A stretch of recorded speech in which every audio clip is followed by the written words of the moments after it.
তার একটা মুদিখানা দোকান আছে, সেখানে সে চায়ের আড়ালে এই চায়ের প্যাকেটের মধ্যে ঠিক যেভাবে কুরিয়ারে আসছে এই চায়ের প্যাকেটের মধ্যে সেই ইয়াবার প্যাকেট ঢুকিয়ে সিল করে ক্রেতাকে সরবরাহ করে, এবং যিনি ক্রেতা হিসেবে নিয়ে যান, নিয়ে সেল করেন, সেটি সন্দেহের অবকাশ থাকে না। তো আমরা এটা নিয়ে গোপন অনুসন্ধান করি এবং যাচাই বাছাই করে আমরা আজকে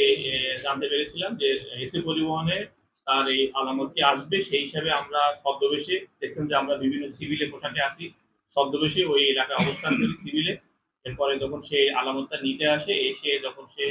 ফোন নাম্বার মিলিয়ে আলামতটা কাউন্টার থেকে রিসিভ করে, দেন আমরা তখন তাকে আলামত সহ আপনার থেকে গ্রেপ্তার করি, এবং সেখানে সকল মিডিয়ার ভাইরা ছিলেন, দেখেছেন যে মাদকের বিরুদ্ধে যে অভিযান সেটি অব্যাহত আছে। এবং আমরা প্রাথমিক জিজ্ঞাসাবাদে তার কাছ থেকে যে তথ্যগুলো পাচ্ছি সেগুলো আমরা আমাদের যে আগের তথ্য রয়েছে সেগুলো মিলিয়ে দেখছি, দেখে